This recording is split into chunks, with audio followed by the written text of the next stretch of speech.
Yeah, so the year before I'd done another project, which was I wanted to go out on the streets, and the reason for doing this, and I'd wanted to do it for 5 years prior, was I wanted to make the point that the importance of mindset, and that it's only mindset that's stopping us from doing anything at all. So I wanted to go out I went out on the streets in Leeds. I had no phone, I had no money.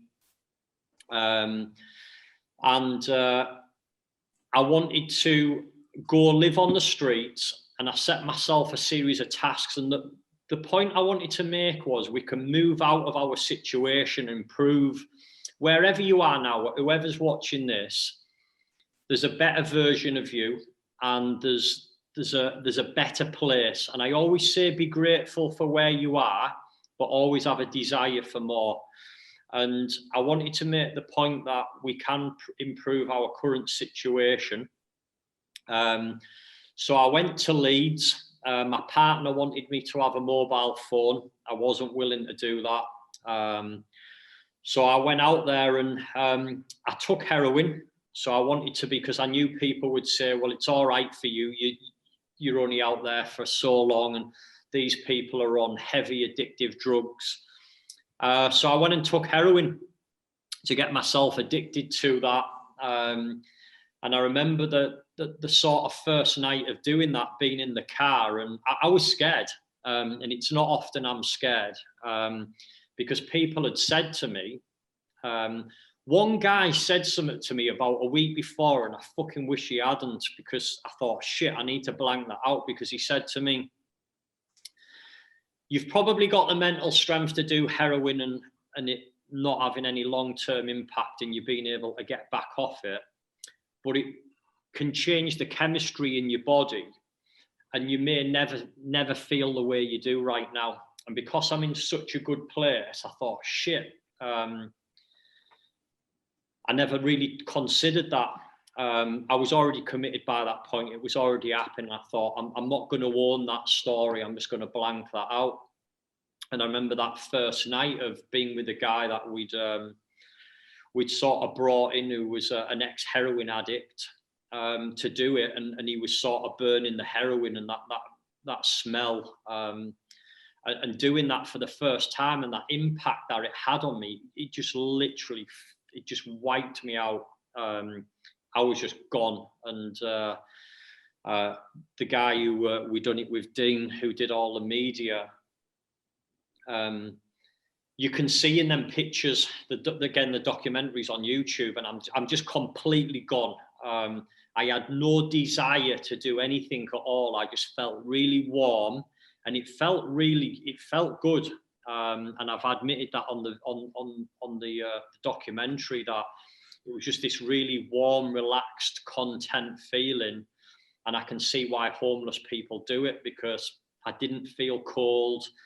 There wasn't sort of that thought of shit, I'm on the street. You were sort of in your own bubble, which I've now learned the homeless people call heroin the heroin blanket. They actually call it this blanket that it feels like you've got around you when you're doing the heroin. And I stayed on the streets. I slept in the doorways. I shared food with them.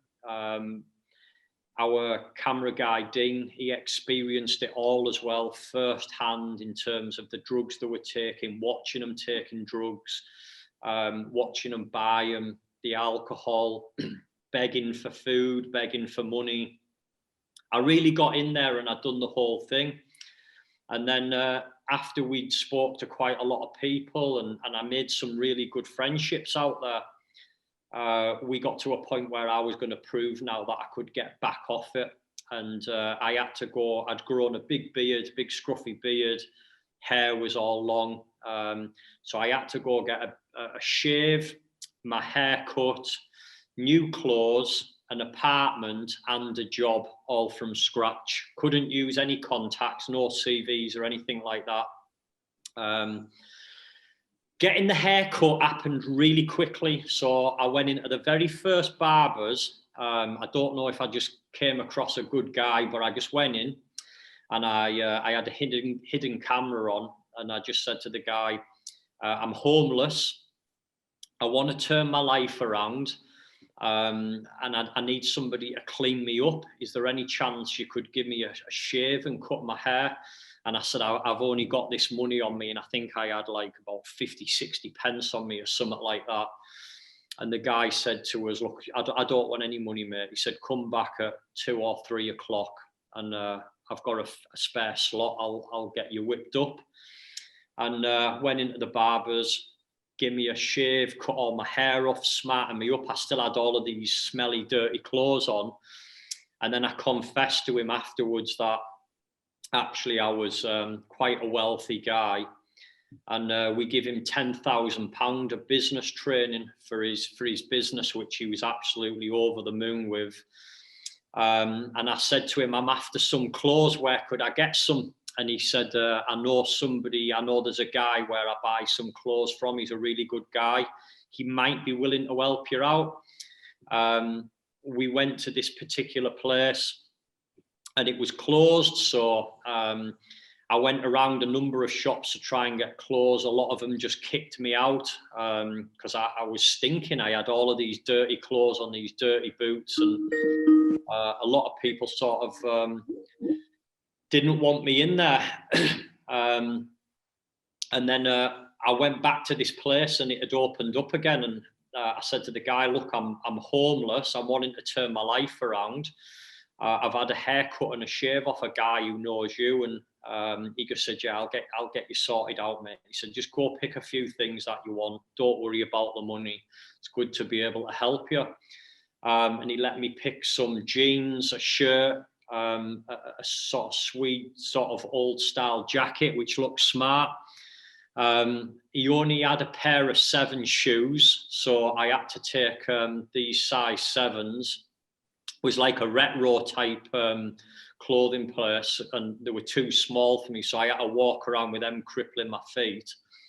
And then I had to go get a job in an apartment, which proved to be a lot harder than what I expected. I thought that, I knew it was a numbers game. I thought if I knock on 100 doors, someone's going to give me a job. It's as simple as that. And we went door after door after door after door after door, and it just wasn't working. I got offered a couple of part-time things, a little bit of bar work, but straight away people were saying to me, have you got a bit of a reference? Where have you come from? Have you got a phone number? And because I didn't have any of them things, it just shone through that I was lying. And you could just sort of see that the summit doesn't stack up with this guy at all. And that was really, really difficult, to the point where I was walking around, I was going into pubs and just shouting, can I grab everyone's attention, please? I'm homeless. I'm wanting to turn my life around. Somebody's given me a shave and they've given me these clothes. I'm after a job. Does anybody know of anything going? And people were just laughing at me. And that was really difficult. And then we found a charity that were giving food out, and spoke with those, got some free food and stuff like that. And I got talking to them, and she was under the impression that I was homeless. I wasn't able to tell anyone. And she took me to her house that night and said, look, you can stay here tonight. We'll get you sort of cleaned up, have a shower and stuff like that. Because although I had these new clothes on, I was still stinking. I'd been washing in sort of the local fountain and stuff like that. And the next day she managed to, she said, look, I might be able to help you out. I know somebody whose house that have rented it out has been used to grow drugs. If you're willing to clean it all out, she's willing to give you a place to stay free of charge for 6 months, and she'll also pay you for clearing it all out. And I went to this house, and you couldn't write it. They'd been growing this cannabis farm inside this property, and I had to clean it all out. And because there'd been a bit of a dispute, they'd left fish in the fridge, and there was just maggots everywhere. It was the worst smell I've ever smelt in my life, and I had to gut the whole place out. And at the end of it, I obviously came clean and told them who I was, and we offered to renovate our whole apartment. I took my team of lads, my construction team, down, and we done a full revamp on a property. So yeah, overall, it was an amazing experience. The biggest learns, and most people have got homeless people wrong, and I can say this from spending a week on the streets. Most of them want to be there. They don't want accommodation. When we offered them it, they didn't want it. They're seeing paying bills, a stress. So all of the people that we spoke to were either alcoholics or on drugs. Every single one of them. There was only one of them who wasn't on drugs, and he was an alcoholic. They are targeted. So when they become homeless, the drug dealers, if they know someone's new on the street, they'll go give them heroin or spice free to get them addicted. So they now come back to them. And that's how they were sort of trapping them and keeping them on the streets. Some of them had had jobs, respectable people, and probably wouldn't have stayed on the streets. But because the drug dealers had pinned them to this sort of lifestyle, and I'm not blaming the drug dealers because obviously they'd got themselves in that situation in the first place, but they were kind of stuck. They were addicted to the drugs, and they didn't want to change the lifestyle. But the number one thing, I was never, ever out of food. I was never, ever out of water. And the same as the guys that I met out there, the number one thing that they all wanted was somebody to just acknowledge them and speak to them. And I can completely second that, because I sat there and people will walk past you, and even the ones that give you money, they'll kind of throw the money down. Nobody speaks to you. There's thousands of people walking past you. Nobody engages with you.